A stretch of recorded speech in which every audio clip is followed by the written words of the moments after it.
Table. How you doing? It's been a crazy week, right? I've had people text me after the election results and ask me if I have any words of comfort, encouragement, and such. And my response to them has been no. I do not. I'm still working on them, though, has been my response. And I'm still working on them. I still don't have it. But at least I've made some progress, because now I know why it's been so difficult for me to find the right words.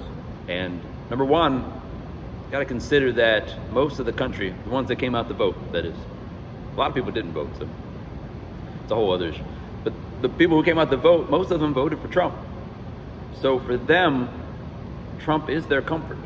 They don't need any words of encouragement and such. Let that sink in. And two, for me as a Christian, my comfort, my hope, my joy, my peace is solid in Christ. Like, it's rooted in Him. My faith is rooted in Christ. So I'm not shaken one way or the other. Like, no matter who wins, I wasn't going to be moved by it. That's just me. And I'm not sitting in some sort of ivory tower either. Like, anyone who knows me knows. I mean, I've known struggle. I know struggle currently. So but my faith in God is solid, right? So if you're not a Christian, you ain't trying to hear that. You know what I'm saying? So I people who are texting me for some words, not all of them are Christians, so it makes it difficult. But I got eyes and ears, though. I can look at a country that's been, not just with this election season, but been in trouble, and still be saddened by what I see and hear. I'll say this: as I said last time Trump won, that I think he's the president that we deserve.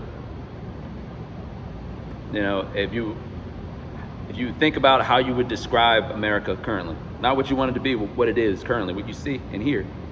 If you think about how other people outside the country would describe Americans, and how you would describe Trump, they're all kind of the same adjectives. You know what I mean? So take that for whatever it's worth. That's all I'll say on the matter. That's not really the mental health check, but it ties into it. So I need some more coffee. Okay, so the mental health check today is about moving forward, a mindset that moves forward, right? So if you voted for Trump, I'll get to you in a second. But if you voted for Kamala Harris, you might be grieving right now, There's 5 stages of grief.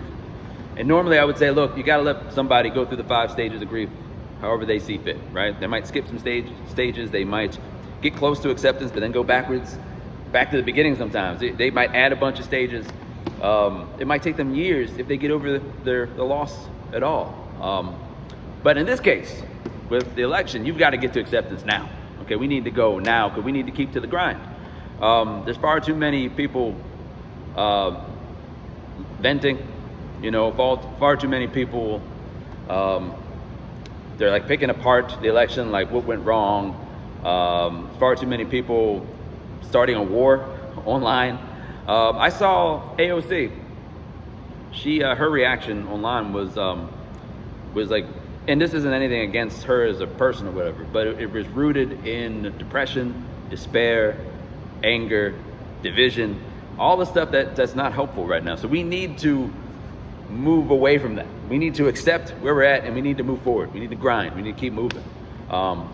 It's kind of like if you're an athlete. And I hate that we view politics as sports teams, but we kind of do. Like if it's 2 sports teams are battling in the playoffs, one of them loses, they're out, they're eliminated. Those players might lick their wounds for a day, they might go on vacation, but then they're back and they're focused, right? They're getting better, improving the team, ready for the next season. That's what we need to do, right? If you voted for Trump, I hope that you're right. I really do. I mean that. I really do hope that you're right about it, that it's best for our country. But you need to keep grinding too, right? Because he's not going to be coming knocking on your door anytime soon to solve your problems, right? Kamala Harris wouldn't have done that either. Like, no politician, not even your local politicians. I believe the local politician, like elections, are more important, in my opinion, than presidential ones. But that's a whole other thing. But they're not knocking on your door to solve all your problems. Whatever problems you had before the election, now that we have a winner in Trump, those problems are still staring you in the face. You have to grind. You still have to do the work, right? it's no time to be cocky. I see a lot of people being cocky, gloating, and that's not helpful either. That's just adding to the division. And we really need to come together. Plus, if you're cocky, you're not going to hold Trump accountable. We all really need to hold him accountable. Not for anything he said fueled by bigotry. No, don't hold him accountable to any of those things, but accountable as far as being a good president and helping all of us move forward, because we all need to move forward. This is where like the kind of the sports metaphor doesn't really apply here, because it's more like a family. We're all under the same roof of America, right? And you go inside a home with a lot of kids, and the kids are desolate, right? Their lifestyle is just rough. Then you can look at the parents sideways, right? But if only half the kids who support the parents' decisions are prospering and the other half aren't, it's still a problem. You're still gonna look at that parent sideways, right? So like, we're all in this together, whether we like it or not, and clearly we don't. We are actually literally in this together, right? So look, it comes down to belief. As I said, my belief is rooted in Christ, so I'm good. I've been through a lot, and my faith has pushed me through a lot individually, in my communities, so I'm good. And I hope if you're a person of faith, I hope that's where you are in your mindset. If you're not, I hope that you'll fight in prayer and faith to get to that mindset. That's where you should be, right? Biblically. But if you're not a Christian, you got to find some way to find some peace. All right, you had peace when Trump was running 4 years ago. Whatever you did to find that peace, you got to find it again. And if you are, rooting for Trump, I hope you're right. But we need to move forward together, right? Where's your faith rooted?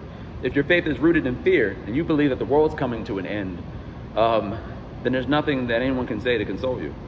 All right, your faith rooted in fear. And on the other extreme of the right, if your faith is rooted in bigotry, and I do mean extreme, okay, because I love some of my Republican friends that they're not bigots at all, right?